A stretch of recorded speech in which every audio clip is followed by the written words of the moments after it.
Welcome, everyone. January 15th, 2025, the auspicious year. Everything is starting out very well.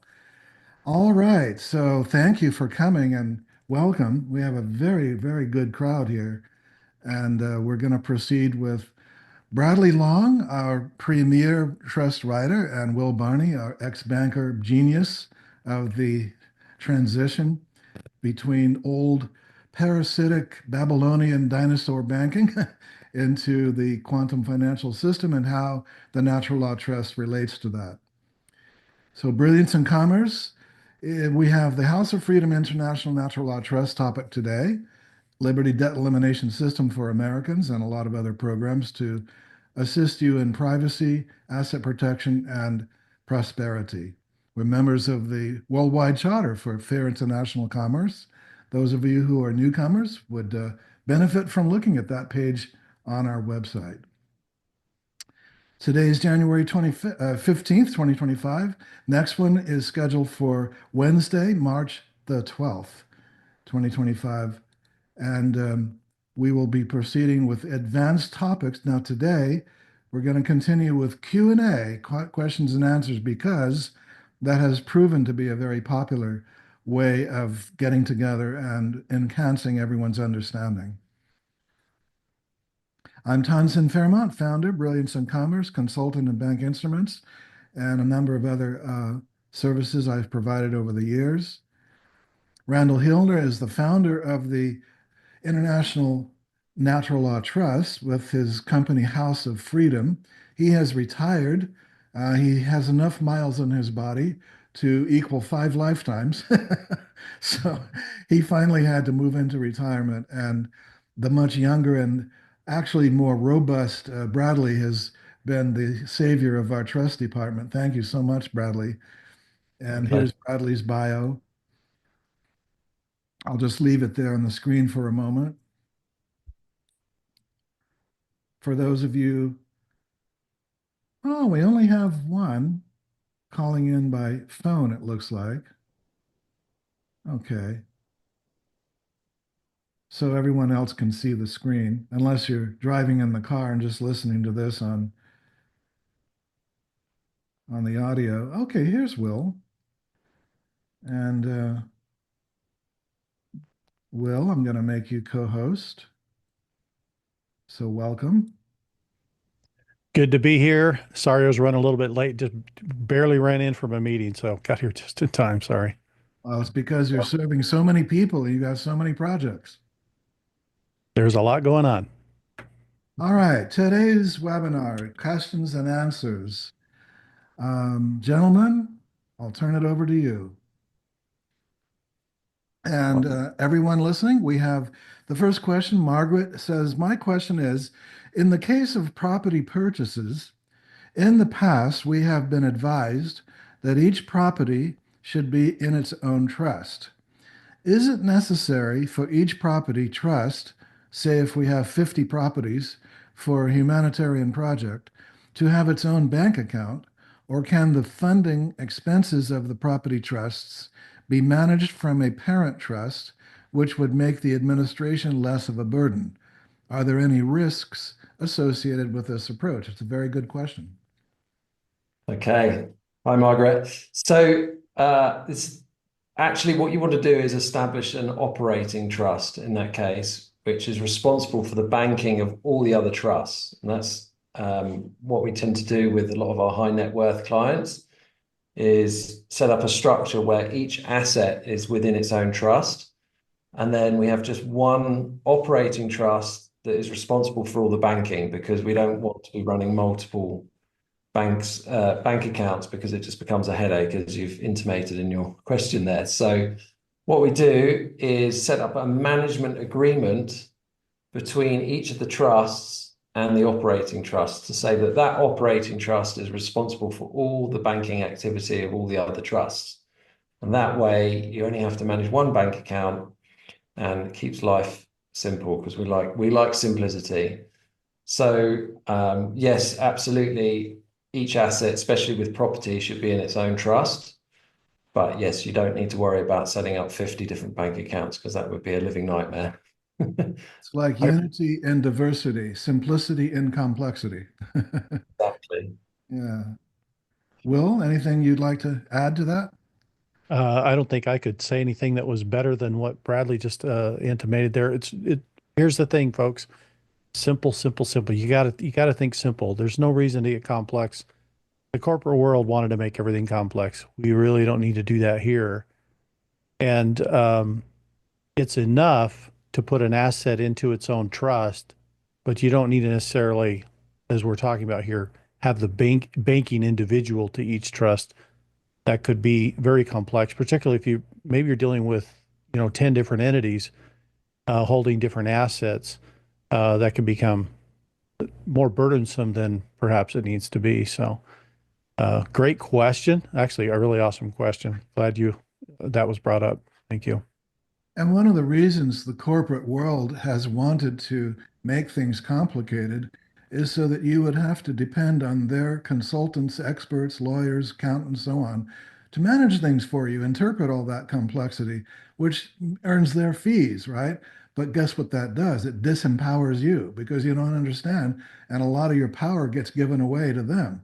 The opposite is the case with the natural law trust. It's purposely written in high school English so anyone can understand it. And like Bradley and Will said, the simpler the better. That keeps you in control. So you understand the operations and can manage it. Don't have to depend on professionals to do it for you. Absolutely.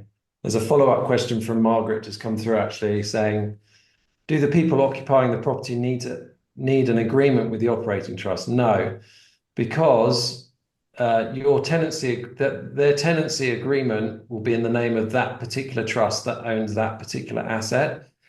They don't need to know about the ins and outs of the operating trust. Just give them the bank details of the operating trust, and that's all they need to know, so they can pay the rent into that bank account.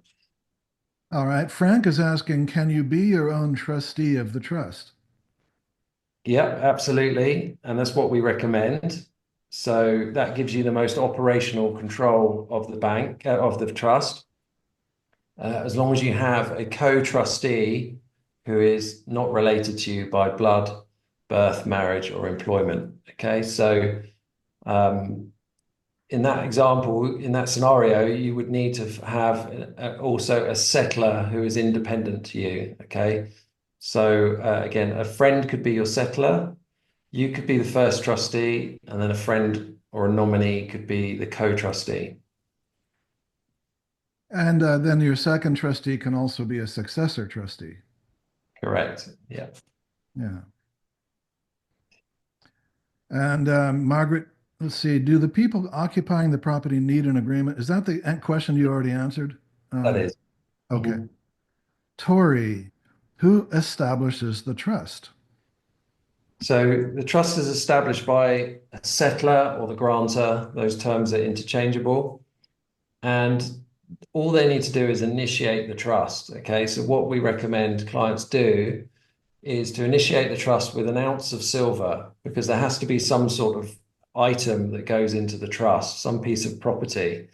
So the settler's role or the grantor's role is very, very temporary. So they initiate the trust, and then as soon as they appoint the first trustee, then their role is practically over. Okay, but save a few signatures on a couple of documents. But essentially, they've initiated the trust and then passed over all responsibility and authority to the first trustee, and then the trustees pick up and run with it from that point onwards. So hopefully that answers your questions. Actually, yes, the client himself or herself is the one establishing, but you're right, the grantor is seen on the paperwork as Yeah. being the initiator, although that can be a nominee grantor.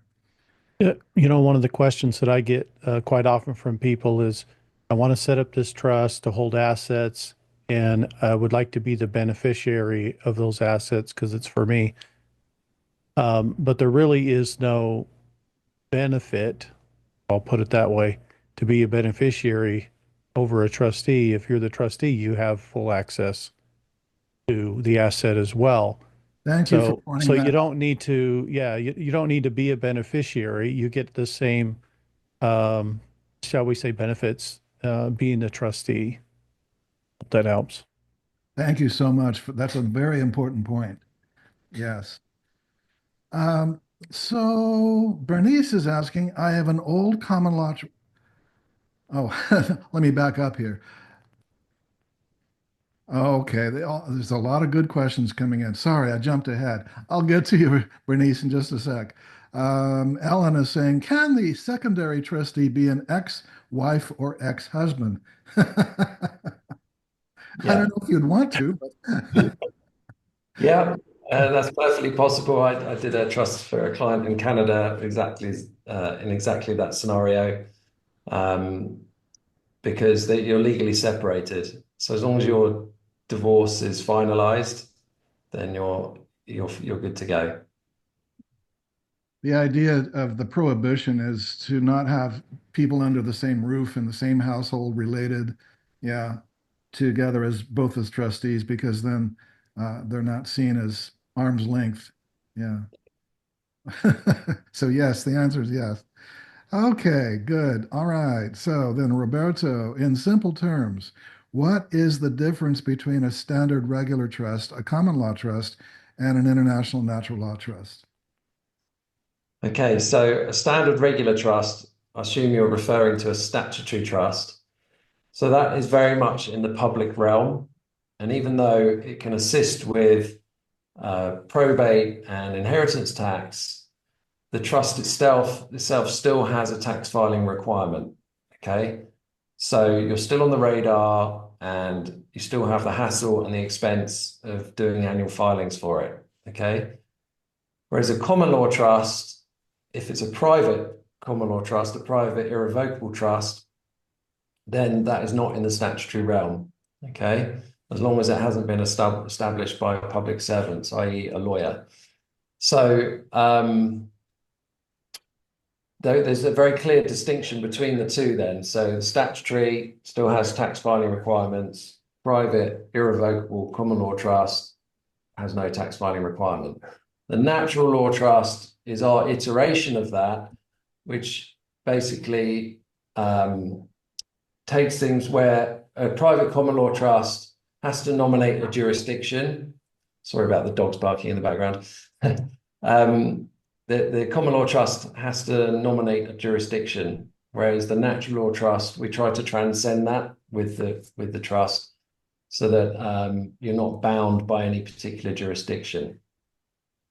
We found over the years that there are many common law trusts out there, and they're so inferior. They have mistakes, they have wrong approaches, they have approaches that risk the assets or that make it too inconvenient to operate. They just had defects. And we decided that, like Bradley said, instead of basing it on common law, we would base it on contract law, which is global. You could even say universal.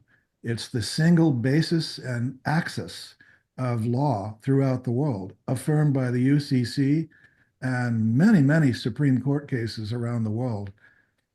So, yeah, if we have to have a transaction dispute, we would cite the common law. But otherwise, the design of the trust and its permission to exist, we call it natural law because as long as you are not harming other people, I mean, that's universal law, right? Do no harm. You're really going to stay out of trouble.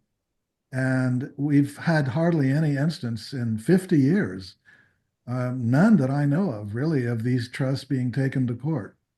So, yeah, that's why we call it natural law trust.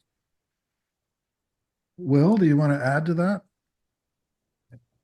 I think you're making a great distinction here.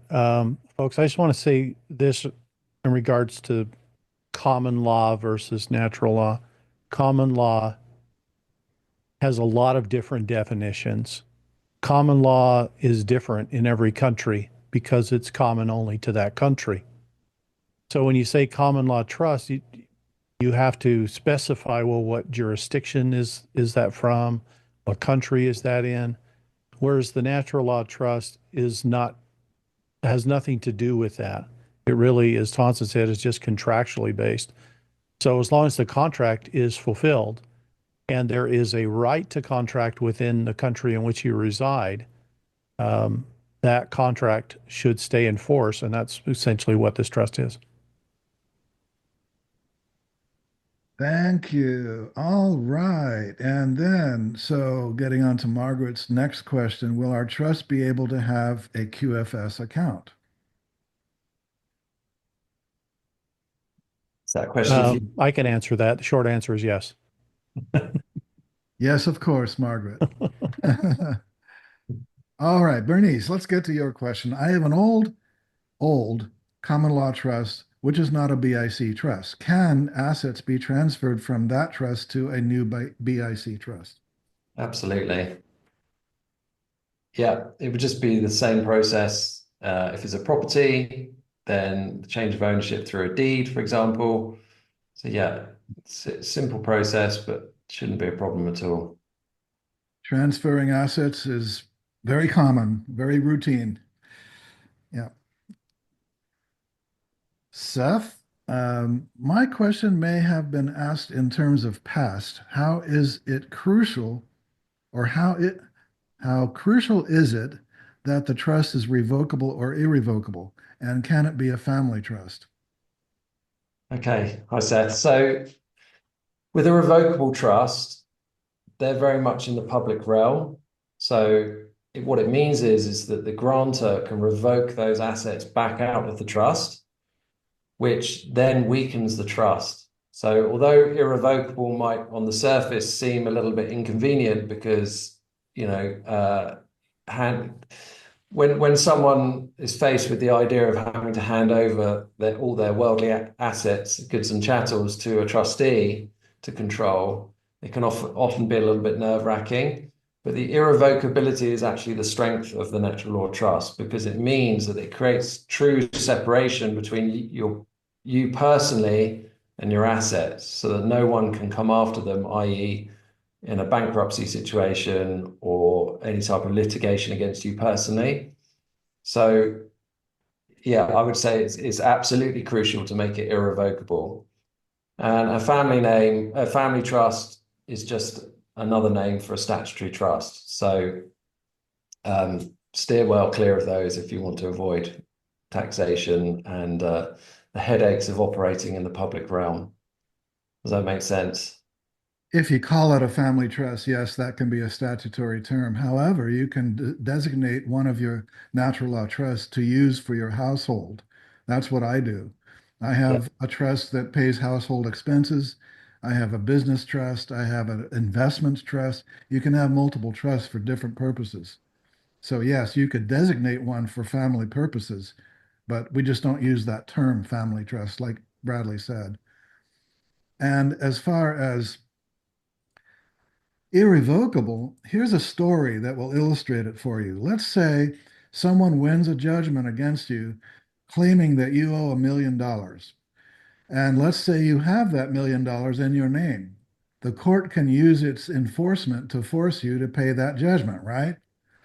Now, let's say you had given that $1 million to a revocable trust, and the court discovers that. The court can order you and force you to revoke your transfer of that money from the revocable trust and pay the judgment. But if it was transferred to an irrevocable trust, such as the natural law trust, even the court cannot make you take that money back out of the trust. It's irrevocable.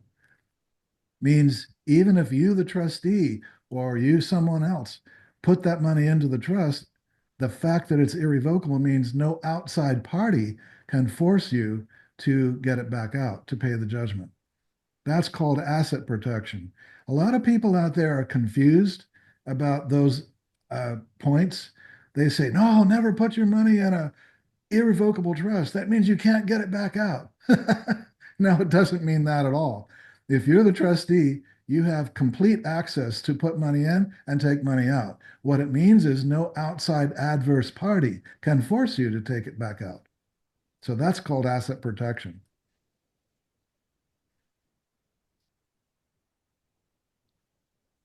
Seth is saying, my question, I'm sorry, we just addressed that. Yeah. David, if a friend is a co-trustee, does it matter if the friend is or either trustee or or could be bankrupt in the legal world? Or what if a trustee in the future goes bankrupt? Doesn't matter. The role as a trustee is yeah, you could have some issues personally, but your role as a trustee has nothing to do with what you personally do. Those are two separate worlds. Two separate Um, legal identities. yeah, they're actually separate legal identities, so there shouldn't be any issues regarding that. I liked your explanation, by the way, about irrevocable. If you have a revocable trust, you have a trust in name only. There's really not any point to it because any any court could break those barriers very easily. So I'm glad that you touched on that. But yeah, don't worry about um, those issues. It's kind of like this. As an individual, you have certain responsibilities for your life and your family. But when you sit in the role of a trustee, that is a separate role. And in that role, you have a different responsibility, and it's for the trust and the beneficiaries of the trust. The moment you leave that role, you're out of it again, right? So it's what seat are you sitting in at the moment, and they are legally different. Thank you, Will. All right. Roberto's asking, can the beneficiary be another trust? Yes, absolutely. The beneficiary can be a man, a woman, child, or any entity that you like. So yeah, absolutely, you can do that. Ashok is asking, while it is not recommended, can a settler and grantor be the same person and in what circumstances? Okay, so settler and grantor are the same person. They're interchangeable terms. So if your question relates to can it be the same person as the trustee, then the answer is no. The settler and the grantor have to be separate people to the trustee. Yeah, sorry, you corrected yourself there. Yeah, so hopefully that makes sense now. So the settler, so in the scenario that we do most frequently for our clients, the settler is a friend or a nominee. So quite often I act as the settler for clients if they don't have anyone available to do it, because like I said earlier, it is a temporary role and you have no authority over the trust once you've appointed the trustee. So the client is usually the first trustee, and then a friend is the co-trustee. So that gives us the correct relationship between the parties in order to have a valid trust that's not going to get viewed as a sham trust by any kind of scrutiny from tax authorities or courts. So hopefully that answers that one for you, Ashok. Very good. Okay. We're celebrating a very nice participation. Thank you, everyone, for having some fun with us in the world of law and asset protection today. Reggie is asking, is there any benefit of setting up the trust in your all caps name?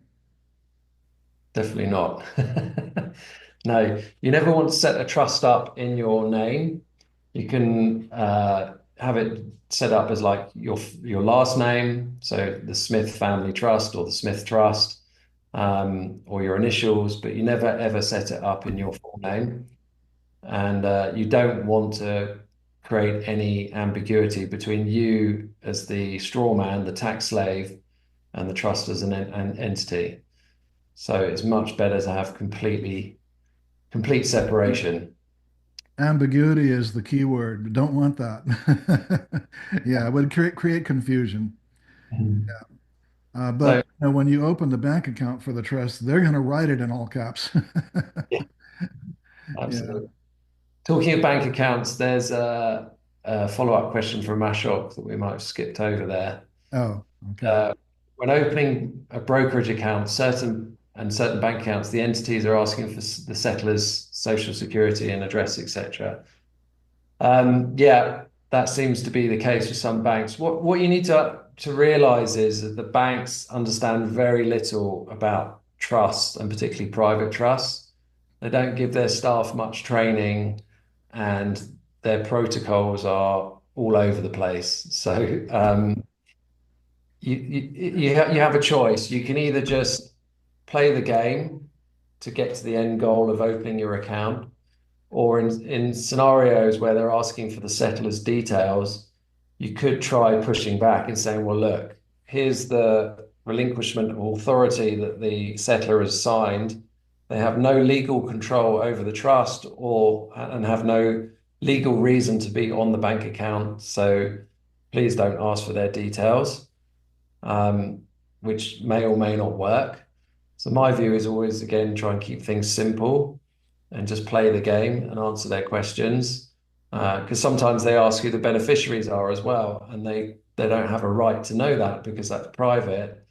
But my view is, if you want the bank account and depending on where you're located, like in certain countries, you're more limited on choice for banks to go to, whereas in the US, there's a plethora of banks.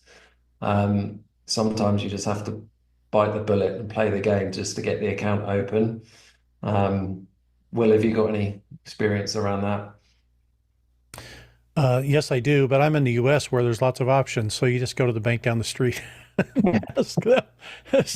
So yeah, it, here that's the challenge that we currently face. When we get to the new financial system, those challenges will no longer be there. That's Yeah. it. That's it. Ashok is asking also, is it true that a natural law trust established by a citizen by birth has no tax filing obligation? However, one that is set up by a U.S. citizen is required to do a 1041 filing. I'd like to address that because you're confusing two different things. One is your individual status. All right. As an individual, you can become exempt in the United States if you are a citizen born here or naturalized. And you can become exempt by doing the revocation of election, which is at no cost on the BIC website. We provide it as a free service to our fellow Americans. That's your individual status. The natural law trust is entirely separate, a separate legal entity with its own government ID number. Okay. It has no tax reporting or paying obligations anywhere on this planet. It is regardless of your citizenship status. It has nothing to do with the trustee's individual status. Okay? Bradley or Will, want to add any more to that? I can't say it any better than you did. That was perfect. Very eloquent. All right. Maxine, where does it go here? Yeah, we skipped one actually. Kinley. That's because the text column keeps flipping. Yeah, the question is, what is the process to add real estate to the natural law trust? So I can jump in on that one. Go So ahead. depending where you are, the process will differ, but I'll use the United States as that's the most common. So essentially, all you need to do is go to a website called deedclaim.com and create a deed for the change of ownership. Okay. So let's say you are the current owner of the house. You would then fill out the deed, and then the trustees would sign the deed as the new owners. Okay. But here's the thing. There is no law in the US that says you have to file that deed. So we discussed this on the last Q&A and Will went into it in quite some depth. So I'll jump over to you in a second on this, Will. But essentially, you can have that deed and put it in a fireproof safe, make a couple of copies of it and place them elsewhere. And then you never have to notify the authorities that the property has changed hands. Okay. Which would then hopefully prevent any triggering of a reassessment or a tax event. So it's a really, really simple process. You don't need a lawyer. You can do it online and then just get it notarized. And it's as simple as that. So, Will, anything to add to that? It is quite simple. I know of people that have simply just done a quick claim deed, and I know of one individual that just He wanted there to be no question about it, so he actually posted it in a local newspaper for 3 weeks, which is kind of the same as recording, but without registration. And that way there was a public record, right, of the change, but yet there was no process of deed registration with the county. Seemed to work. This guy didn't get any tax bills. And you could also post it on a UCC1 financing statement with the Secretary of State. Very true. Are we ready for Maxine's question? I think so. Can you comment about purchasing services of a nominee trustee when there is a need to do things in a country that you don't reside in? What are the pros, cons, things to be careful, and how to navigate issues and prevent problems relating to banking, control over assets, disbursements to beneficiaries, etc.? It's a good question, Maxine. So, yeah, so if you live in another country, then and you need to establish banking, let's say for in the US, because Maxine's from outside the US, and um, she wants one trust in the USA. So because none of her, neither herself or her other trustee, they're both non-US citizens. So to establish banking in the US, you're going to need a nominee trustee, which obviously raises the question of like, okay, well, what if they run away with the keys to the kingdom? So we offer a nominee trustee, Laurel, who's been working with BIC for many, many years. And she's more than happy to do that. She's obviously from the US, so she can use her social security number to establish the banking and get everything set up.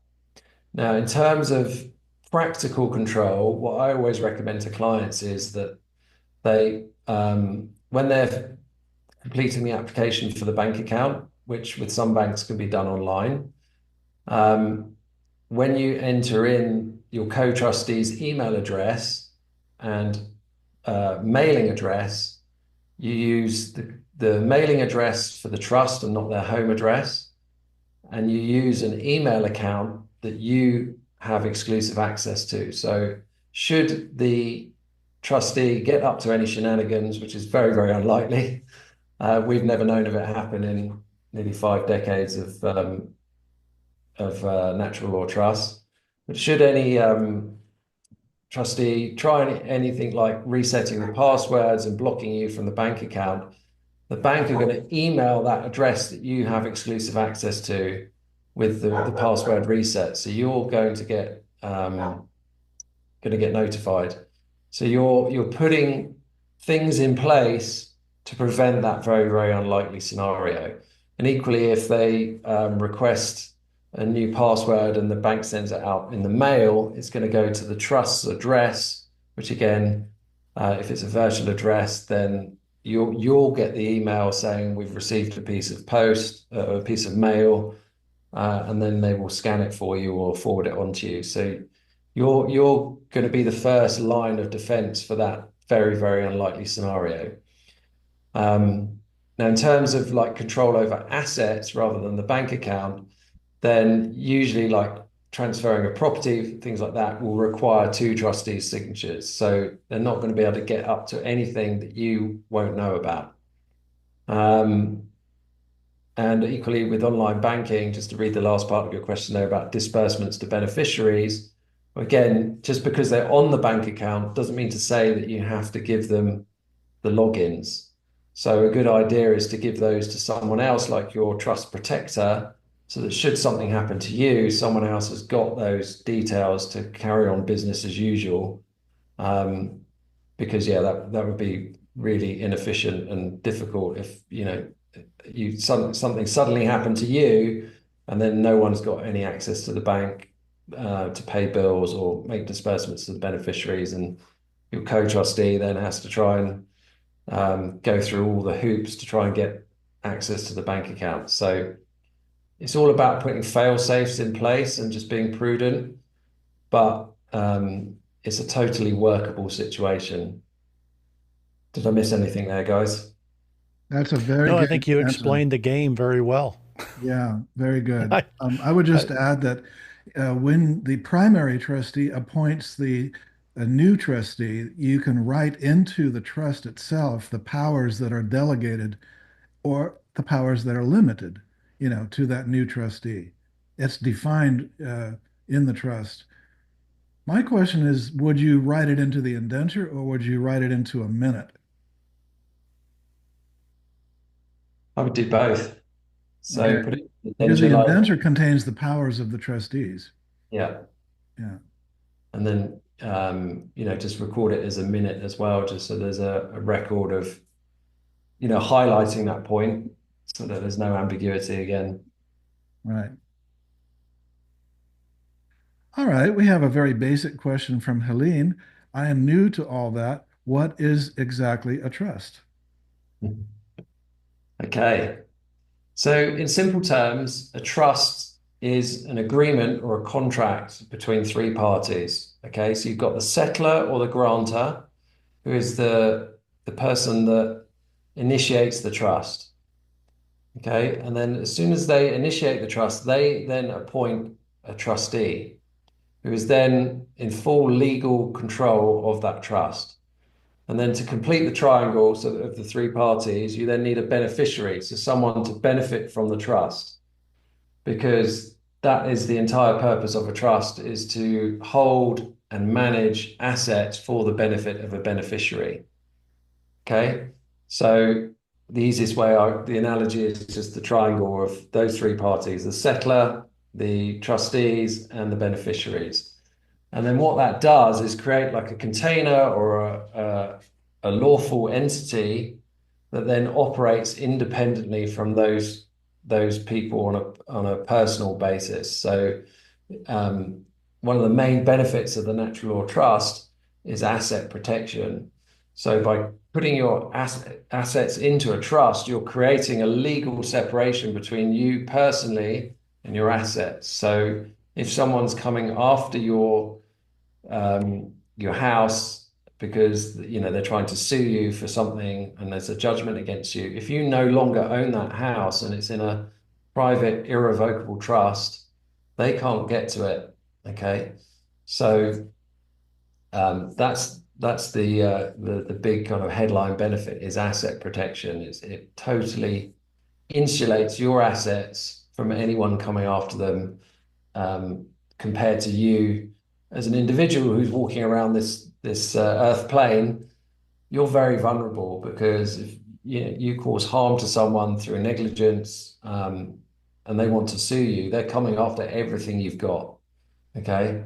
Or an employee that's disgruntled and wants to sue you and your business, they may go beyond the business and try and come after your personal assets as well. Whereas if everything's inside a trust, it's totally insulated from that type of scenario.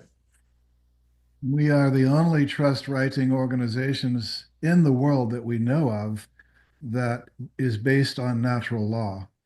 We are one of the only that allow and recommend the client be his or her own trustee.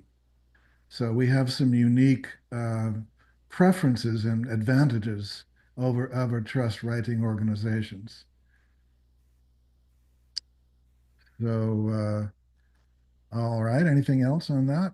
And there's more. I get asked this question a lot, and I explain it very simply in this term. I'm going to write a contract to employ Bradley to take care of Tonson for me because I care about Tonson. And I'm going to give him a gold piece to do this with.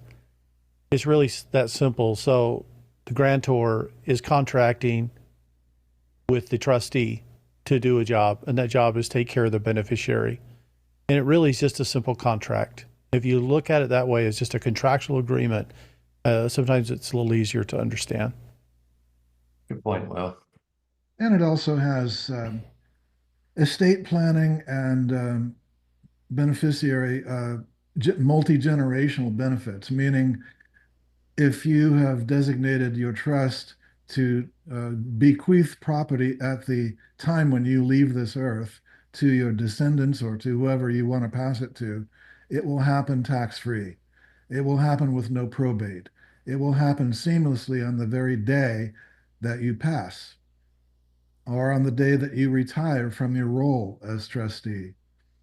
So that day, it will pass to your successors, whether they be successor trustee or whether they be beneficiaries. It will pass with no probate, no death tax, no attorney taxes, no transfer taxes, no any other kind of taxes. And it's a private thing. It's not published. It's not, you don't need a lawyer or an attorney to take care of it. It's automatic. Now, Gail has a good question, Will. This might be good for you. Please give information on the QFS system. Is there something we have to do to initiate our trust's QFS account? Well, those are good questions. So you got a couple of them there. First of all, QFS system stands for Quantum Financial System, but it could be any name. That's just a general term that's been put out there to describe the new financial system we're going to. If it comes up as a different name, don't be surprised. Okay, don't get too caught up on the name. There is nothing you need to do to set that up now because it's not available for you to set up now. The time will come when that'll be announced, and it'll probably come through the emergency broadcast system where there'll be an opportunity for you to set an appointment to go and do that. Okay? And at that appointment that you would get a debit card for the account, which is a very advanced debit card. It's actually a biometric card, and only you can use it. You can't hand your card to your husband and say, go get a head of lettuce at the grocery store. He won't be able to use that. It'll be non-functional for him because it's tied specifically to you and your biometrics. So very advanced technology coming with the new system. In regards to trusts and QFS accounts, if you have a trust now, you can bring your trust documents with you when you go to that meeting. So when you go to your initial meeting to set up your account, you can also bring trust information with you and set up one for the trust at the same time, which could save sometimes you don't have to go back and do this multiple times. So there will be an opportunity for you to do that, but that time is not yet. So anybody, if you hear of somebody saying, hey, sign up for your QFS account or whatever right now, I will caution everybody, there's a lot of scams going on of people saying this. It is not available yet. So please don't fall for that. I just want to put that as a word of caution. It'll be obvious when that time comes because it'll be announced publicly. Everybody's going to know about it. I'm not familiar with those scams. Are they charging money to get your quantum account opened or something? Perhaps I've never gone all the way through them, but really what they're doing is they're fishing expeditions to find out more about you and what you have. Uh-huh. I've heard people losing all their crypto to these criminals because they're saying you need to deposit some crypto in your QFS account and then Wow. gone forever. Oh no. Yeah. No. Wow. Okay. Ashok is asking, is there a challenge to get a loan from a regular bank mortgage company for an asset that a trust wants to acquire? If yes, what are the alternatives to secure loan funding? Will, do you want to Yes, yeah, you can get a loan from a bank for any endeavor the trust wants to do. That being said, the bank may rely heavily upon the creditworthiness of the trustee. Okay, even though they're technically separate, they still want to know who is the trustee. So banks are going to be digging into that a little bit further. In terms of other options, the trust can borrow money from anyone. It could be an individual, it could be a corporation, it could be an LLC, it could be another trust. So any of those type of agreements, loan agreements, can be done, and you have full flexibility. There's no limitations with a natural law trust in terms of what you can or cannot do, as long as you properly document your agreements and contracts in writing so that you have a backup in case somebody questions the agreement.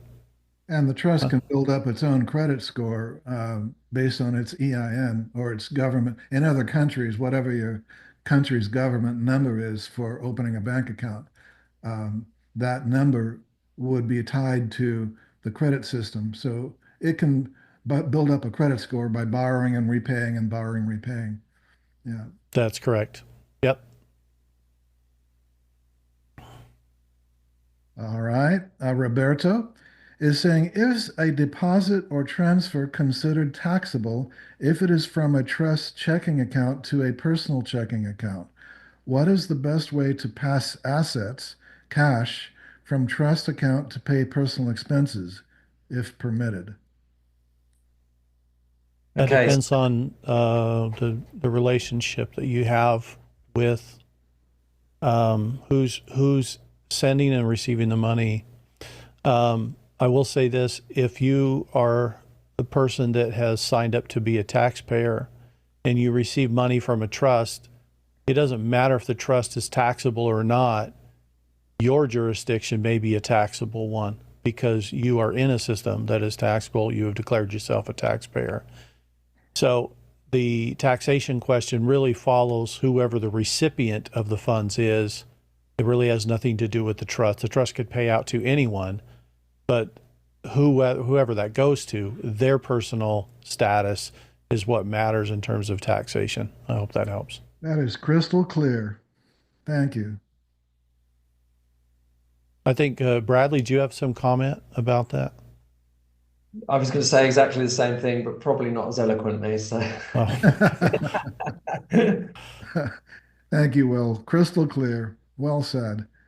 Reggie says, when you have multiple trusts, like Tonson mentions, can you still operate with one bank account? yeah, absolutely. As I was explaining earlier, when you have multiple trusts, if you choose to, you can have one operating trust that all the banking runs through. And then you just have management agreements between each of those trusts and the operating trust to say, okay, trust A is the operating trust and trust B, C, D, E, and F. Each of those will have a management agreement with trust A that says you're responsible for all our banking operations. And then those trusts purely just hold the assets. And then it just keeps life simple because you only got one bank account to manage. Likewise, one trust can have multiple bank accounts. Yeah. Yes. There was a second part to that earlier question that I didn't touch on, but it's probably important. And it's about, can the trust pay for the expenditures of an individual? Yes. Let's use the trustee as an example. If you're the trustee and you have certain expenditures involved with that, if the trust is written in such a way that the trust takes care of those expenditures on behalf of the trustee, then yes, those expenses could be covered. It could be a house to live in. It could be the electric bill, the telephone bill, the whatever makes that run. It could be a full staff of people that actually are employed there and run the house. It could be any of those things, as long as that is the agreement within the trust that the trustee has access to those capabilities. Thank you for mentioning that, Will, because even if the trustee is someone who volunteered to be a taxpayer, they can still have the trust, which is non-taxable, pay his expenses. And that's authorized by 2 minutes that come with your natural law trust, one being the housing resolution minute, and the other is the spiritual resolution minute.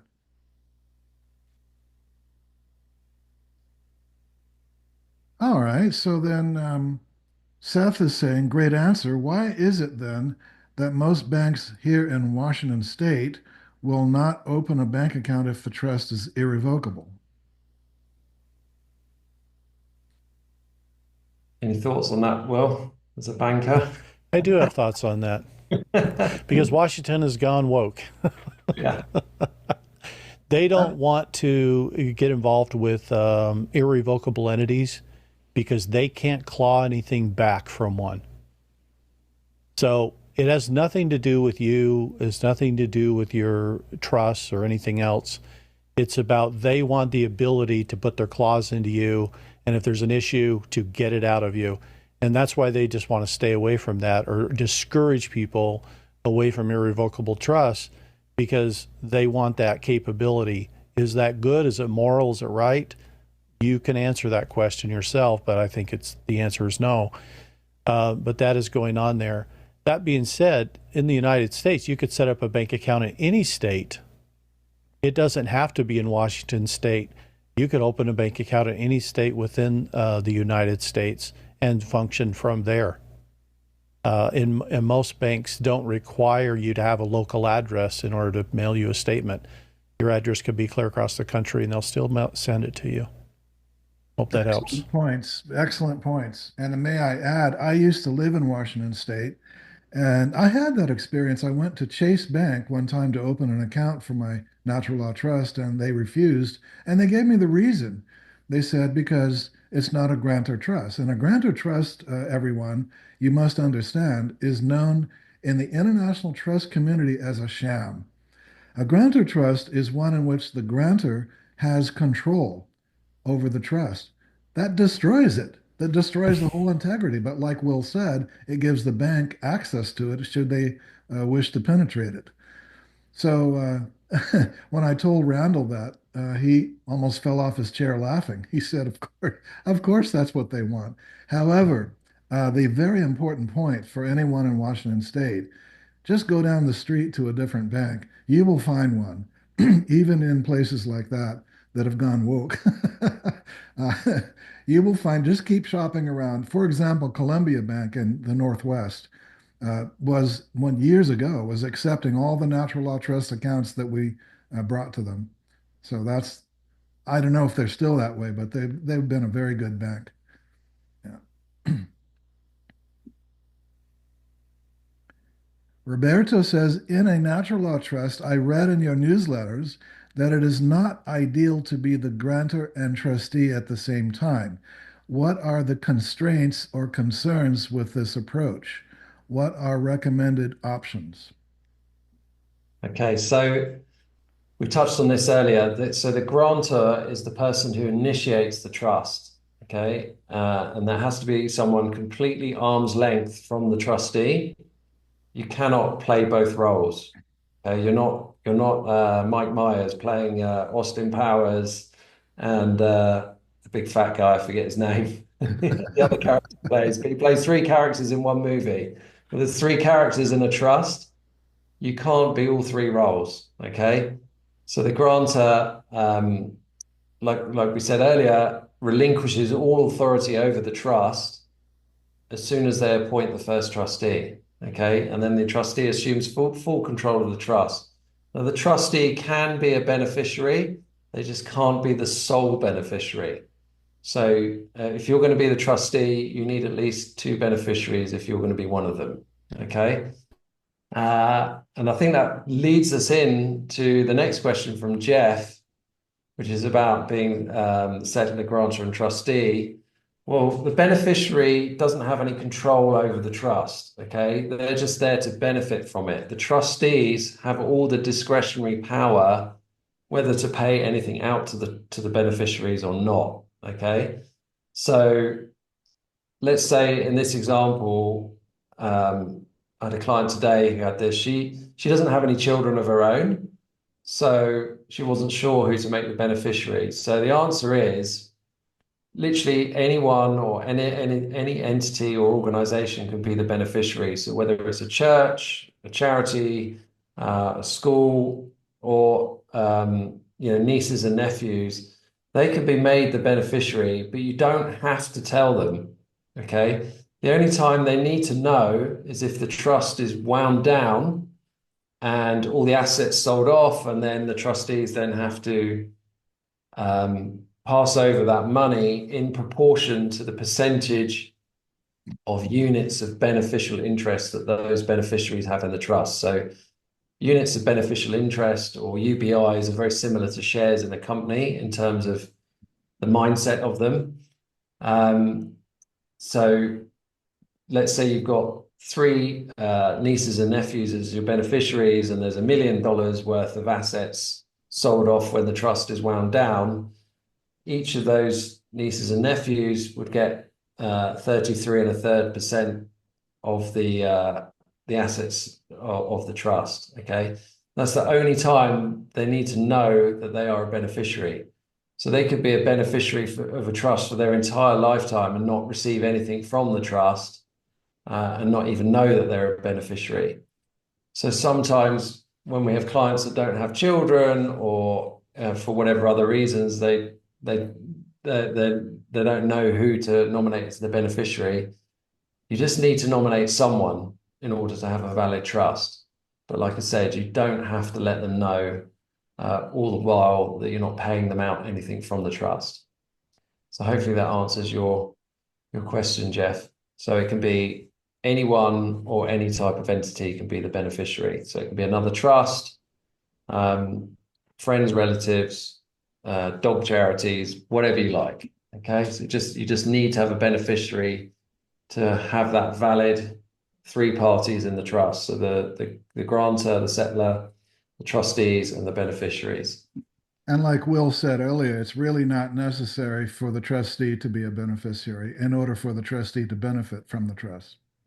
Also, another very important point is when you're applying for a bank account, if the bank asks who are the beneficiaries, you do not need to answer that question. They have no right. It's none of their business in a private, sovereign, international natural law trust. Now, in sheeple trusts, the trusts that are used by the sheep out there, the people who don't understand their sovereignty, the banks have this, they have this, I don't know, for better or worse, maybe it's not their fault, it's the way they're trained. They have this idea that they're supposed to be like your parents and you're just children, and it's their responsibility to protect you and take care of you. And you come in with a trust and, oh, Mr. Banker, can I have an account? And they'll say, okay, who are the beneficiaries? Because they feel they assume the responsibility to ensure the rights of the beneficiaries for you. And that is the case with a lot of statutory trusts, but not with the natural law trust. So you would point out to them, point number 7 in the trust certification minute states the bank has no responsibility to implement the provisions of this trust. They're off the hook because this is, guess what? A trustee controlled trust, not bank controlled. The bank has no right to control it. It's none of their business. You, the trustee, are the one who controls it. So they have no business asking who are the beneficiaries. It's your responsibility to take care of the beneficiaries, not the banks. And if they refuse to open the account because of that, fine. Smile, thank them, and go down the street to a different bank. Absolutely.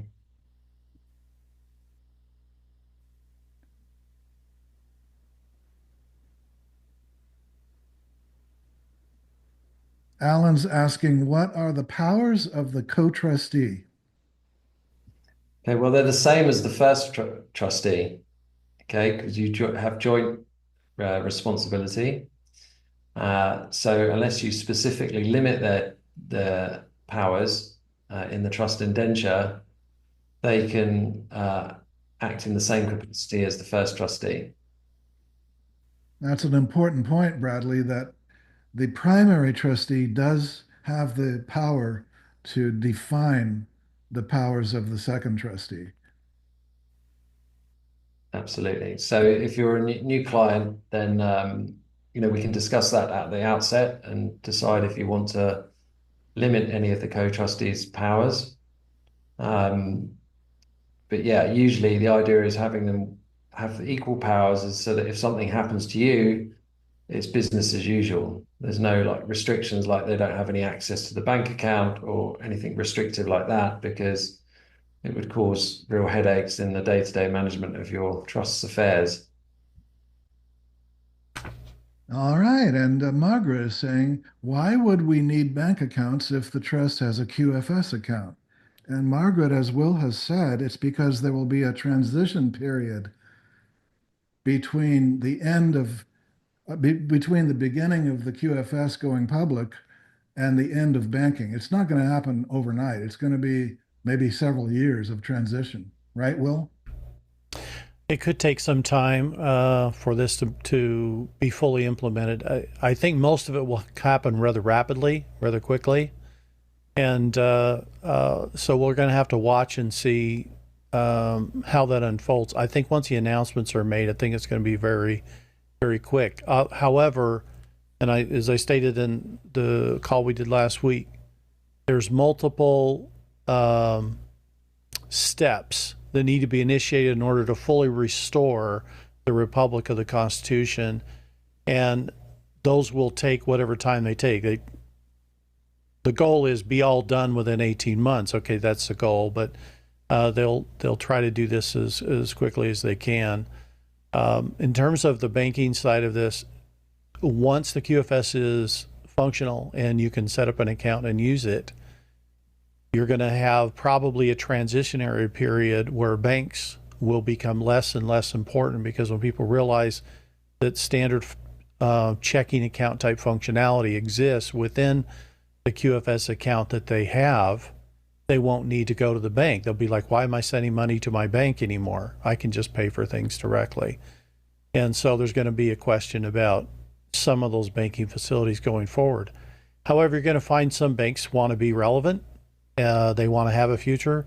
And so they're going to have to come up with things that they think will help you, such as wealth management, maybe custodial services, vault services, those types of things. Very good. Bernice is saying, regarding the potential new FinCEN requirement to disclose beneficiaries, the member of an LLC is a BIC trust.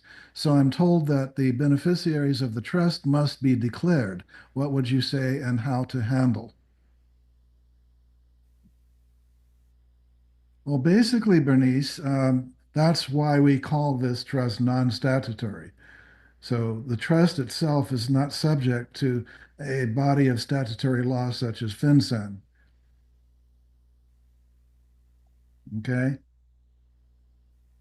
However, the LLC may be subject to FinCEN. However, uh, if you list the name of the trust, they have no further right to know anything else about what it is, what kind of entity, whether it's a trust, what kind of trust, who's behind it, because those are private details. It's a private trust, and it has no obligation to report to any statutory body.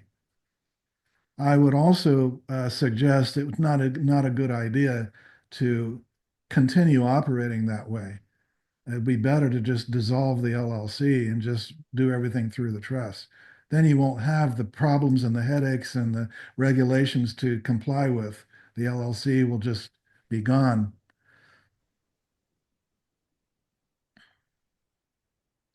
Angela is saying, can you please tell me if I can set up an international natural law trust, private, irrevocable, for my father's remaining estate funds, since I am the executrix?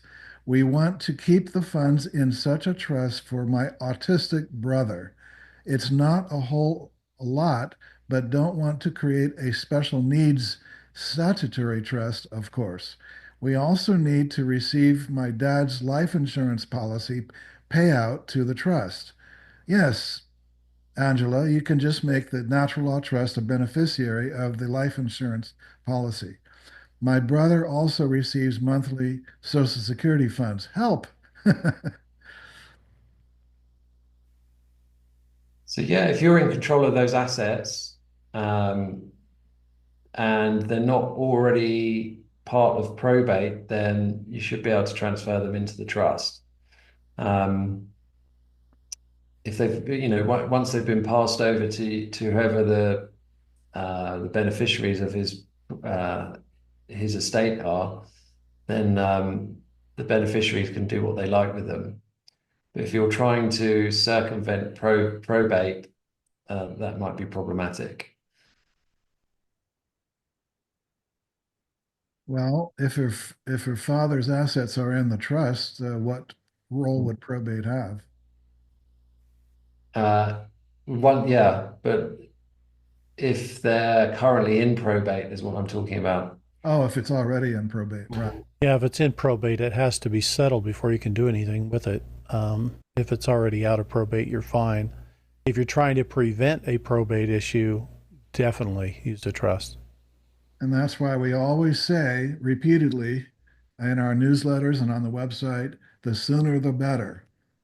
Don't wait till it's too late to set up the trust and get the assets into it.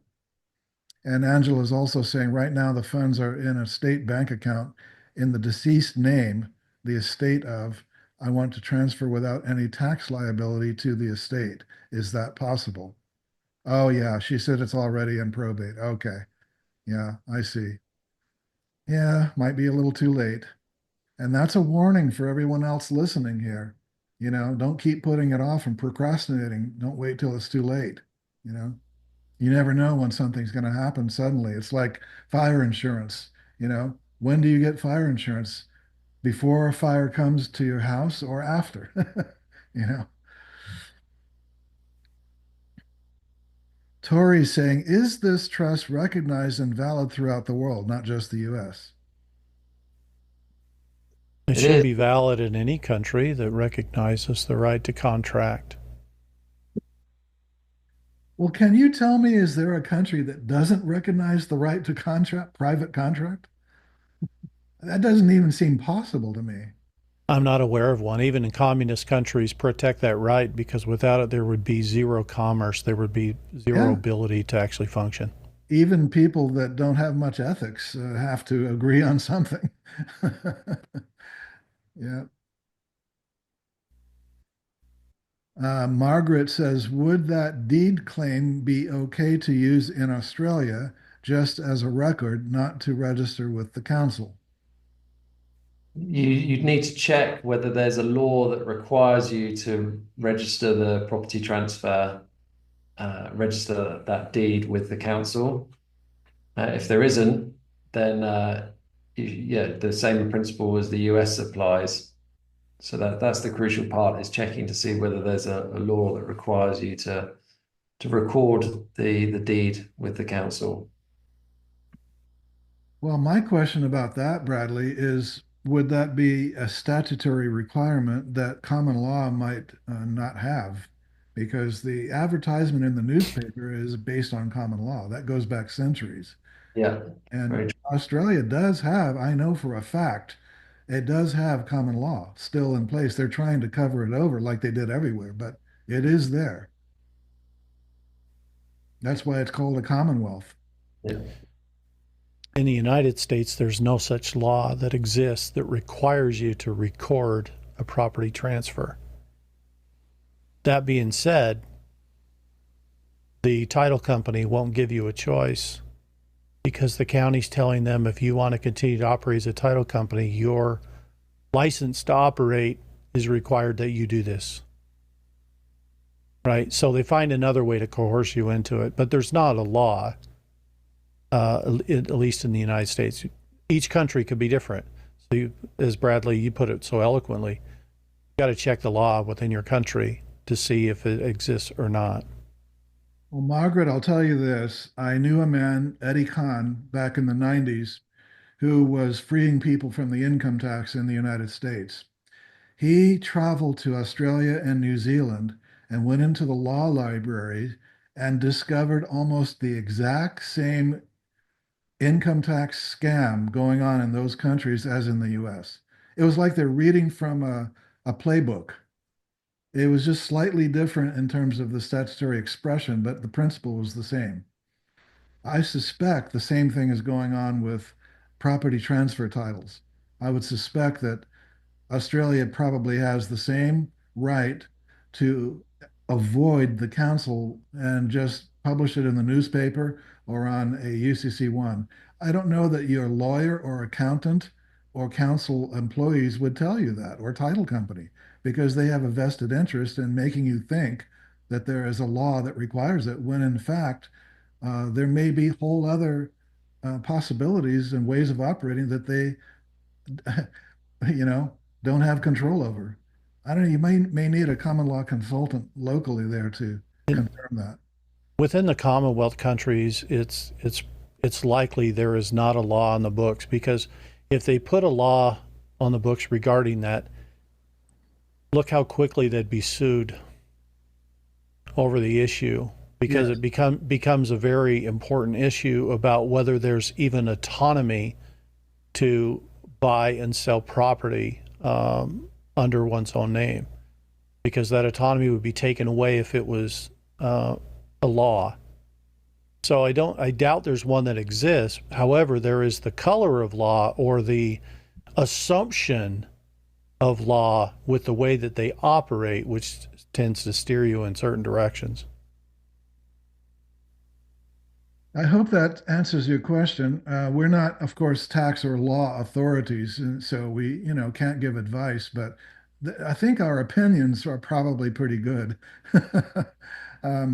Hopefully, you can find someone locally to confirm what we're speculating. So Helen is asking, hi all, I have a natural law trust, the 2019 edition that I purchased. I'm laughing because there's no such thing as editions.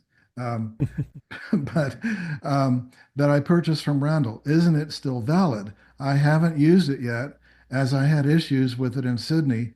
I didn't quite get what Bradley said, but I am the settler and my two friends are the trustees. I don't know the difference.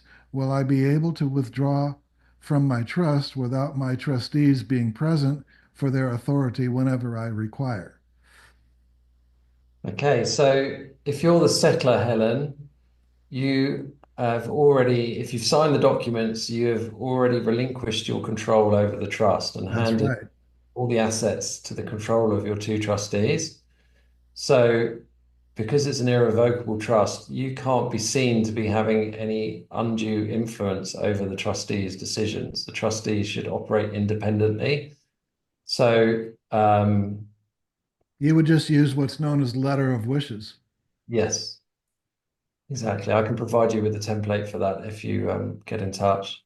And But yes, yeah, it's still valid. It doesn't expire. There is no time yeah, limit, or it runs for 21 years and then you need to renew it. But the basic principles of the trust are timeless. There's no limit. absolutely. So in terms of I'm a little bit unsure about your last sentence was, will I be able to withdraw from my trust? Does that mean you withdraw as a person, or does that mean withdraw money? I'm going to assume it's money because technically you've already withdrawn from the trust as a settler by relinquishing your authority. So in order for you to uh, receive money from the trust, you'd have to be a beneficiary. If you're not a beneficiary, then as settler, you don't have any right to receive anything from the trust. So if you are a beneficiary, then which is perfectly possible if you were the settler, then that's quite common to be the settler and the beneficiary. Um, then yes, you can expect to receive money from the trust, but it is at the trustee's discretion.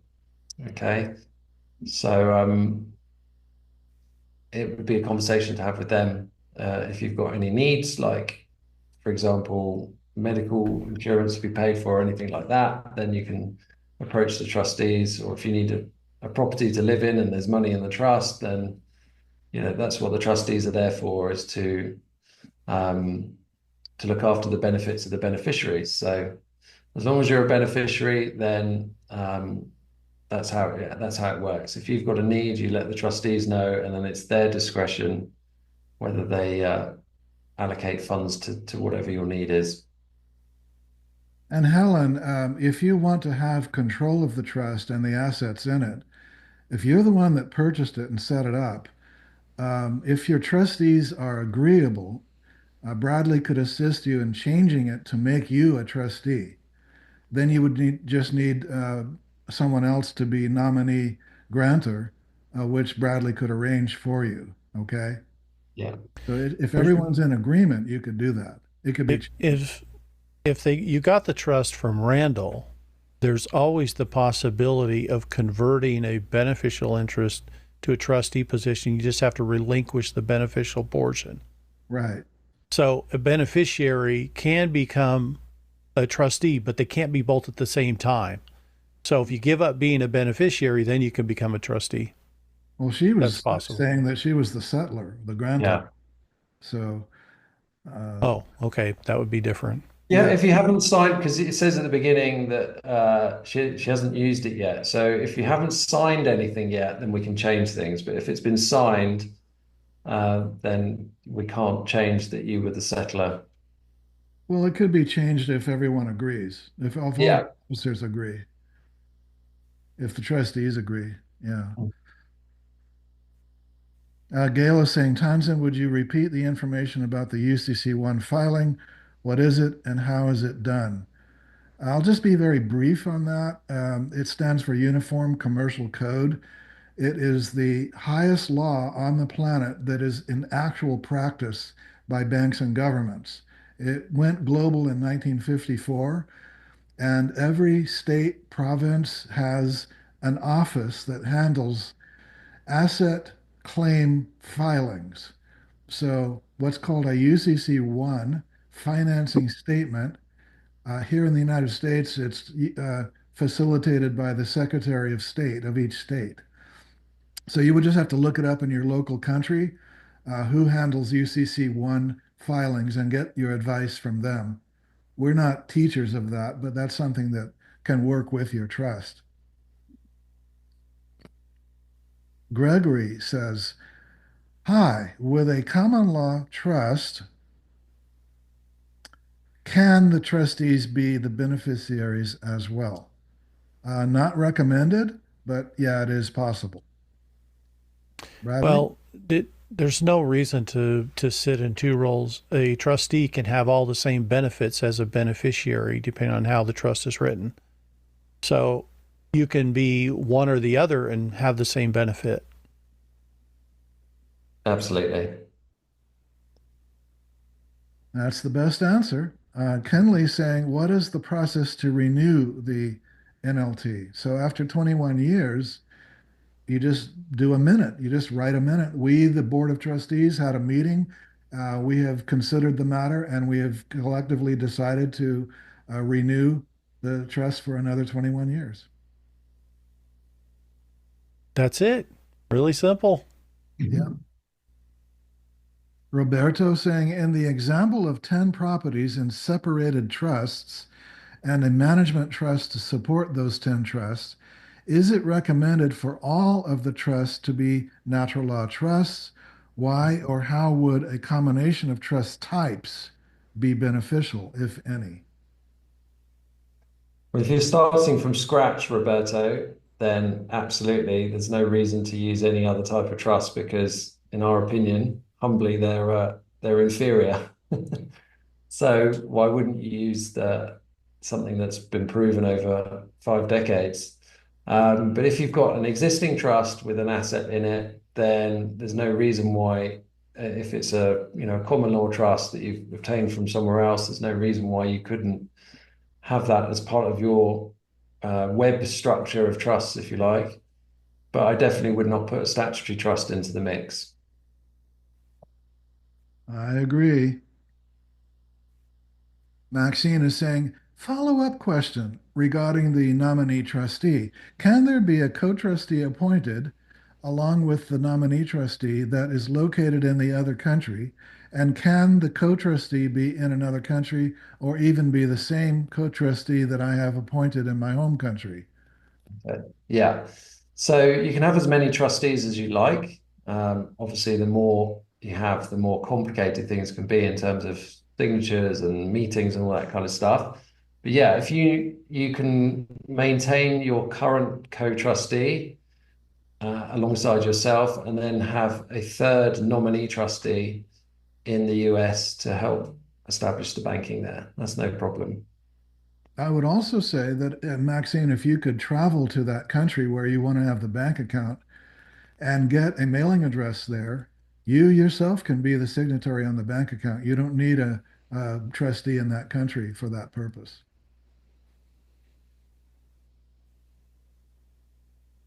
All right. Tori is agreeing with Maxine, saying, excellent question. How do you renew the trust and how long is it valid for? Okay, we've covered that. Did you hear that answer, Tori? I hope so. Oh, yeah, he said I listened and got the answer. All right, very good. Cheryl. Hi, Cheryl. Nice to have you with us. I am the grantor and trustee.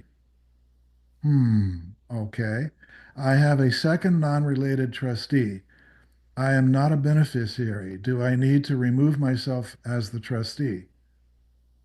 Yeah. Yeah, you cannot play the grantor and the trustee. You something's not right there. I wouldn't been You a must not have had your trust written by Randall because he yeah. wouldn't have allowed you to do that. That is correct. You could be a grantor and then become a beneficiary once your grantor role is done, but you cannot be grantor and trustee because the grantor is think about it. The grantor is contracting with the trustee to take care of a beneficiary. So if you're the same person, it defeats the whole purpose of a contract. Yeah, Randall would not have allowed you to do that. Did you get your trust from BIC? Very seriously doubt it. Is that he wouldn't have done that. He wouldn't have supported you in doing that. I would recommend instead, if you have a natural law trust, I'd recommend you be the trustee and forget about trying to be a grantor. As a trustee, you have the right to grant assets into the trust. So in that sense, you are granting, but you're not carrying the role or the title of grantor. You can put assets in, you can take assets out as trustee. Daniel's saying, hi, I got a mortgage last month and I couldn't put the house under the name of the trust because the trust is irrevocable. Uh, hmm, don't quite Okay. understand that. So, so now it is on my individual name until I finalize the deal, and then I will figure it out in what way I can put the title under the trust. The reason that the mortgage company is doing that is because they want the ability to come after you if you don't make your mortgage payment. And they feel like if they put the house into a trust that's irrevocable, they have no way of recovery. I see. Okay. But they So don't have the it's right to not a stop him from doing condition that. of anything other than the loan company saying we won't do that. They don't have the right to make him to prevent him from doing that, do they? I don't think they have a right to do that because once the deal is closed, he could always quick claim it into the trust anyway and still make the mortgage payments. They might not have granted the mortgage if they knew that you were going to do that, but now that the mortgage is already granted, you're free to transfer title of ownership into the If you trust. haven't closed yet, you may just have to close in your name and transfer later. Yeah, But if you try to set it up that way from the get go, very few loan companies will do that because they see the property as being their recourse, right? Their way of being made whole if something goes wrong. And if it's been sent into a trust, they don't know how they're going to get access to that, which is probably why they're making that a condition of giving the loan. on the other hand, if it is transferred into the trust, they can still come after it. It's still a lien on it. I mean, it's still, encumbered. So they can follow it into whatever name it goes. It just proves that they realize how powerful an irrevocable trust is versus revocable, right? Yes, that they're that afraid of it. Yes. Ashok is saying, while it is not recommended, can a settler and grantor be the same person? Didn't we answer that already? Yeah, we may have skipped forward to that one earlier. Yeah. All right. Uh, When opening Cheryl corrected the record on Columbia Bank. I guess it's now Umpaqua. I don't know if I'm Umpqua, saying that correctly. Umpqua. Yeah, Umpqua Umpqua. purchased it. That's an Indian name. It sounds like an Indian name. Yeah, it's a tribal name. Yeah, they purchased Columbia. And I'm actually, that's one of my banks where I hold natural law trust account. Um, when opening brokerage accounts, certain bank accounts, the entities are asking for settlers. We've done that one. We did that one? Okay. So I think the next question is from Oshuin, saying, can you Yep. explain the pros and cons of a bank being chosen as the successor trustee? Because, well, as soon as you make the bank a trustee, your trust is no longer private. Yeah, So, you wouldn't want to do that. yeah. I would definitely not recommend that. No, no, no, no, no, no, no, no. Steer clear of that. If you're in a civil law country, it may be that that's the standard protocol. It is where I live here in Central America. If you try and open a bank account in the name of the trust here, then the bank wants to become a trustee of the trust, which defeats the entire purpose. So Yeah. um, it's not ideal. Reggie's saying, is it true that it will be hard to get business funding without filing with FinCEN? That's Well, different in almost every state if you're in the US and even different countries on how that works. Um, Honestly, when it comes to borrowing money, uh, the loaner of the money can have whatever requirements he wants, and it either works for you or it doesn't. Unfortunately, that's kind of how it works. they're calling the shots. Yep. So Leslie's saying I am co-owner of a home that is going to be sold and I will receive my 1/3 share of the proceeds. Would it be better to transfer my proceeds directly to a trust or into my name and then a trust? Yeah, if you're able to circumvent it going into your name first, all the better, because Yes. that would potentially avoid a tax event. So you may have to write, if it's being handled by a lawyer, you might have to write an affidavit basically stating that you don't want to receive the proceeds in your personal name and that they're to go into the trust. And that by doing so, it will satisfy their obligation to you. Yeah. Yes. Yeah, that's a very acceptable solution. And then you can provide the banking coordinates for the trust account.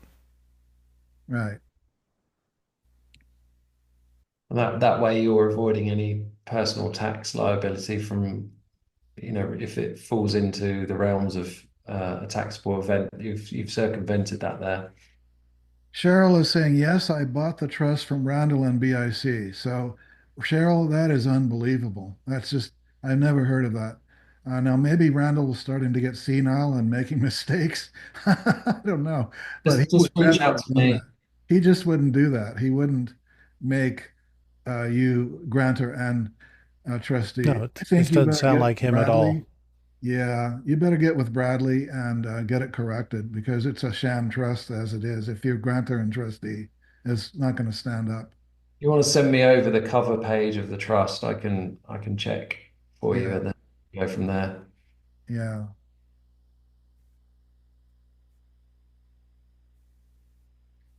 Oshrin is saying with the mortgage company, a mortgage is a trust. It would initiate the acceleration clause if you try to convey the property into another trust. Hmm.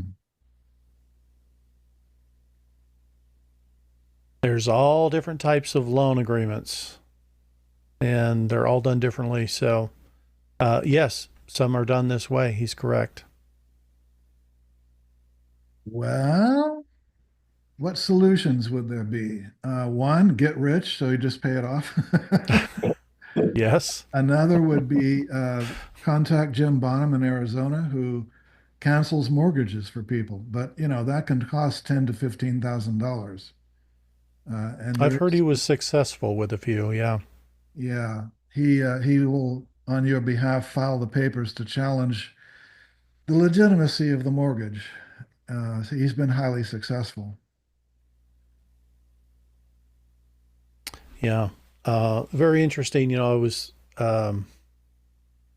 know of a gentleman who took out a mortgage. He bought a house. I'm not saying this is right or wrong, so please don't scrutinize me for the moral issue here. But I'll just explain the story. So the guy takes out a mortgage and he buys a home. He put money down. He put 20% down, and he got a loan from his bank for the remainder. He then received a statement about 15 days into the first month that he would have a payment due on the 1st. So he ignored the statement and he didn't make a payment. 15 days later, they sent a follow-up and said, your payment was not received. You need to hurry and send us a payment to avoid a late fee, and pushed him again further. He then didn't respond to that, and instead he went and filed a lawsuit against the bank, claiming that they committed fraud unless they could prove that they used their own money in the course of the transaction in which they loaned him money. Otherwise, he was going to prove that they were using other people's money to convey a loan to him, which was fraudulent because it wasn't their money, and that he did not owe them money for this reason. Genius. Within 30 days, he received a paid in full statement because he said he was going to put the president of the bank on the stand and make him swear under oath what was really going on. I'm not saying that's right, but it did happen. Wow. But it shows the whole point of, this is why I'm not in banking anymore. When I found out the truth of this, I could no longer do it. Okay. Now, various countries might do it differently, but here's how it's done in the U.S. And by the way, most countries, it's the same way. Okay. Because it's all the same bankers that devised this plan. They have a fractional banking system. Okay. Fractional reserve banking system, which means that they can loan you more than what they have on reserve. Okay. That's all being corrected with the Basel IV requirements, by the way. But anyway, so what was happening is people would fill out an application to get a home loan. They would go through the whole process, put down their social number and everything else, and they would get approved based on their credit worthiness and everything else for the loan. Then the bank would say, okay, we're going to close this loan. We want to close on Thursday. Everybody meets. They have a closing documents, and they go through all the documents. And every document has this social number on it, okay, that the bank is using, except for two documents. One of them was the deed itself, and the other one was the promissory note. Nobody questioned why it didn't have the social number on there, because they were using the social number for the approval process of the loan, okay? So it was very interesting. So they signed the promissory note. Only later, and I found this out by working as a banker, so I couldn't do it anymore. What we find out is they take the promissory note that's signed by a living person. See, it can't be signed by somebody with a social number because that is a fictitious entity. It's a corporation. Okay? So it needs to be a living person, which they do, and then they take this promise to pay, which is the promissory note, and they deposit it into another account. And in a debt-based system, you create money by having promises to pay in the system. That is money in the system. So they put it into an account, that creates money, and then they use that money to pay for your house. So your signature as a living person paid for your own house, and the bank didn't have any input in it at all. And that's what this gentleman proved, which is why he got his house paid off. Okay? But had he not filed a lawsuit, that probably would have never happened. So that's what's been going on for well over 100 years in the United States, is people are signing promissory notes to pay for their house. The bank is then using the promise to pay as money in the system, paying for the house completely. It's now paid for, okay? And then they're having the person then repay that debt over 30 years or whatever period of time is the terms of the loan, okay? So the bank had no basis in the money that they loaned you because you created it with your signature. And this fraud's been going on for a long time. So it's going to be changing with the change of the new financial system. Hope that helps. Yes, thank you. Very good. Excellent. Monique asked a question. I wonder if we can access the mortgage lawsuit even to study it. I don't have access to it. I'm not sure. I think it was done in the state of Texas, but that's about the best I could tell you. But there are people that have, Jim Bonnet, thank you, Tonson, for posting that, that have found ways to do this. The person I was telling about wasn't Jim, but it was a similar process, okay? So what's interesting about this is that many things in our lives, in many countries, in fact, most modernized countries, have all been run by a financial system that is based upon fraud and deceit. And it is almost an impossibility what they handed us, because think about it. If your money isn't backed by gold or silver, if it's purely fiat, and the only way to create more of it is to create a debt, there is literally no asset whatsoever in the entire system, because everything is a debt.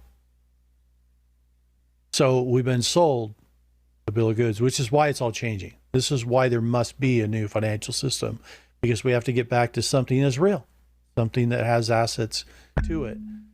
And so that's going to happen. Now, for those of you that have a mortgage currently and you're paying on it every month and meeting your obligation, don't stop doing that until the new changes kick in. I am told that the mortgages will be canceled and you will be getting interest paid back.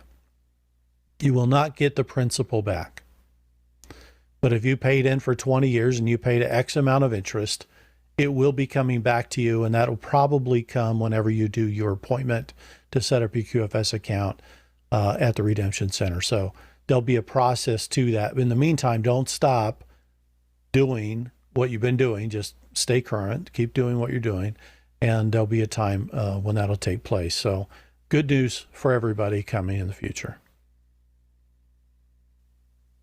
Well, we had a lot of thanks coming in. People saying it's interesting. Thank you. Ashok saying, is it applicable for HELOC-based mortgage also? Yes.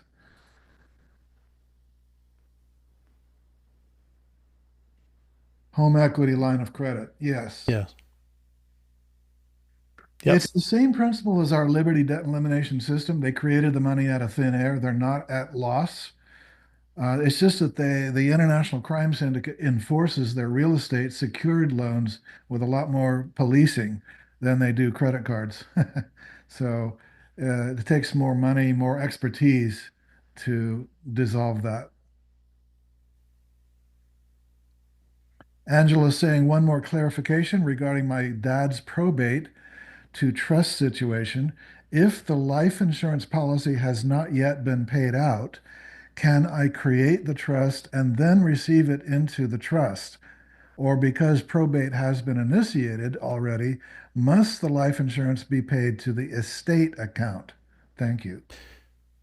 Unfortunately, in the matters of probate, it's now the decision of the court. You actually don't get the decision. Yeah. The court looks at the assets and decides what's going to happen, unfortunately. That's why we say, Angela, get the trust sooner rather than later. We say that to everybody because an ounce of prevention is worth a pound of cure. Yeah. But moving forward from this point, take what you have, take what you can get, and establish the trust to prevent future problems and to attract your prosperity and build it and not have these kinds of risks in your life in the future. So Gail is saying, with things changing in the world, should we rely on larger banks only, or are smaller banks and credit unions okay?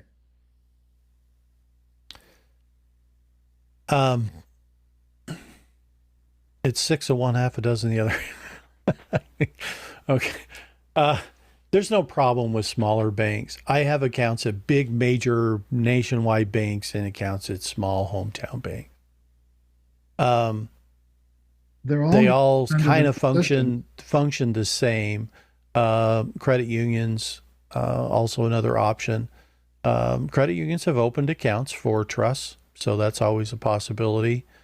Not every bank is going to agree to open an account with a natural law trust.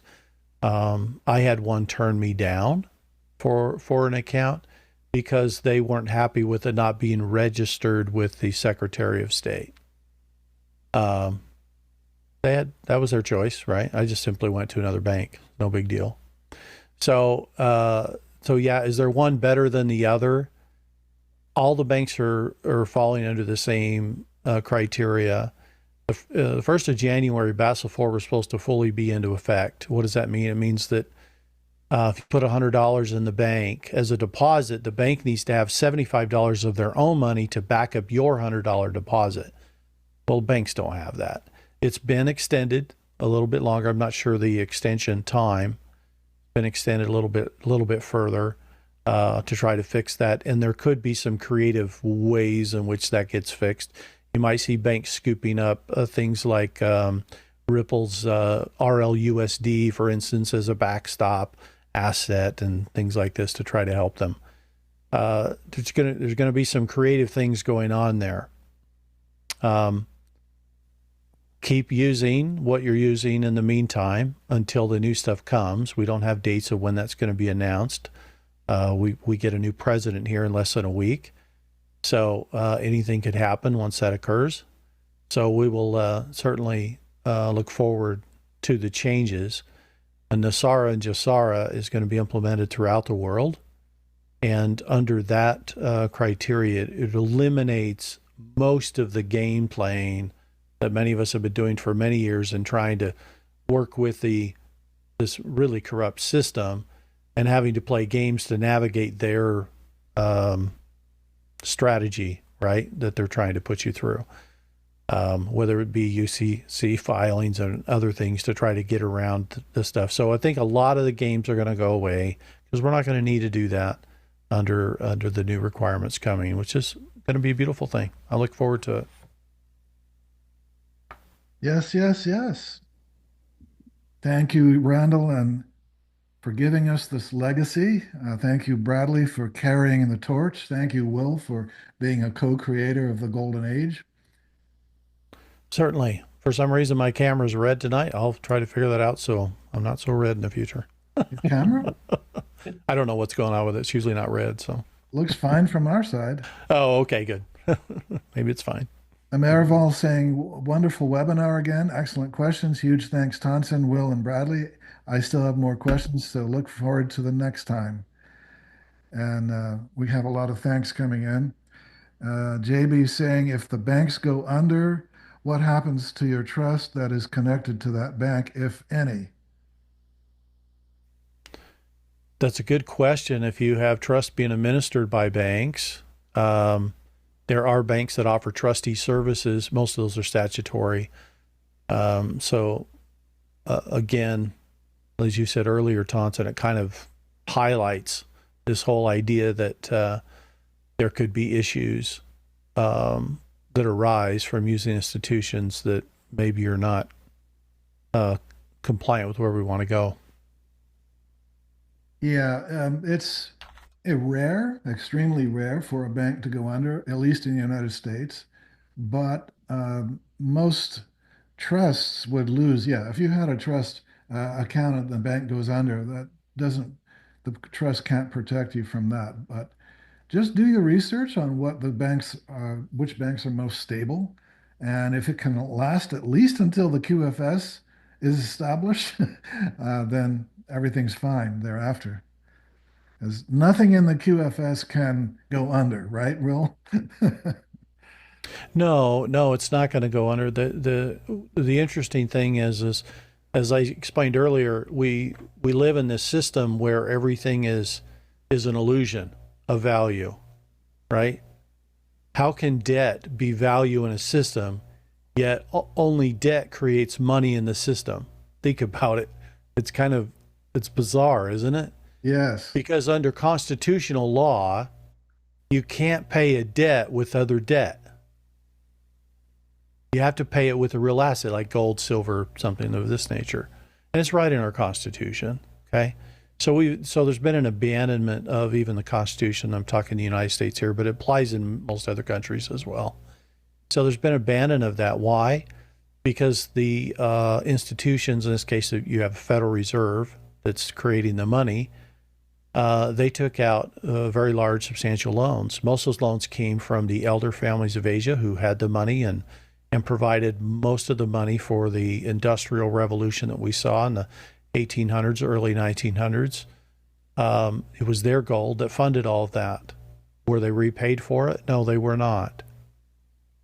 And some of those came due around 1971, which is what prompted the big meeting with Richard Nixon to go to Camp David and have a discussion with some of the members of the Federal Reserve, in which they announced, we don't have the gold to repay it. It doesn't exist anymore. It's gone. So they had to come up with a solution. What were they going to do? So they took us off the gold standard and created this issue. And so what they did is they took a $100 bill and it's fractionalized. They fractionalized a $100 bill. So it really, what we ended up with is the $1 bill was the only real money. And all these other bills became fractions of that so that they could pay back the debt with nothing. Okay, so that's kind of what occurred. We don't have time for a history lesson tonight, but because of this is why there's going to be a redemption center. It's why people are going to receive some compensation for what's been done to you, because you didn't have a choice in the matter. You're kind of born into it, or whatever, according to your circumstances. So there will be major changes, and we're going to get a financial system that's based on real assets. So there's going to be gold and silver and real things that actually back this, and that's going to be reflected on the system. And the system itself is so clear and transparent that it'll track those assets multi-layers deep. So if you pay, let's say you paid somebody $100 for services that they render to you, maybe they mowed your yard or something, then they take that $100, then they spend it on something, and they spend it on something else. The system can track those transactions up to 50 layers deep. So what it does, it prevents, if there's any money laundering going on, it's found out instantly. And the tracking isn't about tracking you. It's about creating transparency in the system. It prevents fraud, basically. The moment somebody tries to insert fraud into the system, it's immediately kicked out because it's already known what's going on. So I think that we're going to have a much better society going forward. And I think there not only is there systems to catch fraud and deceit, but I think there's also going to be more of a moral code among all of us that we're just not going to accept that in our life anymore. And we're going to deal with each other honestly and trustworthy, and we're going to, we'll make promises to each other, and we'll keep those promises, and we'll be good to each other. And I think that's where we're going. What a novel idea. Yes. Megan is saying, I would enjoy the history lesson, Will, when you have time. And in the meantime, we might do that. We might do that in another podcast. In the meantime, Megan and everyone, read the book, The Creature from Jekyll Island. Right, Will? Oh, absolutely. Fantastic reading. That's a great place to start. I consider it required reading for everybody. The Creature from Jekyll Island by G. Edward Griffin. If you haven't already read it, read it. And I think it's even available on Audible, if you can just listen to it while you're driving around. Yeah, you can listen to it while you're driving in your car. Yeah. Okay, everyone, we're coming up to the close here. Next one, March 12th, 2025. Put it on your calendar. And you can keep in touch with us by email and by support tickets in the meantime. We might have a whole new world by then. We may interesting. Have a whole new world. Yes. And when are we doing your next meeting? Sometime in February, Will? Yes. We need to sort out some dates. I'll get with you on that. Okay. So just watch for announcements. It will be in February. Absolutely. Thank you, everyone. This is fantastic. Thank you so much for joining us. Yeah, thanks, everyone. Really enjoyed the questions and the conversation. All right. And there's I think you did provide your email, didn't you, Bradley? Oh, never mind. I just found it. I gotta, Yeah, we don't give I that gotta out. copy that because I need to email you about something else. So That's for clients only. Yeah. yeah. But you will have it, everyone. If you haven't already become a natural law trust client, as soon as you purchase it, you will have access to Bradley and get into much more one-on-one to customize your trust affairs. So thank you, everyone. Let's have a nice evening, and we'll see you next time. Bye, everyone. Thanks. Good night, everyone. Take care.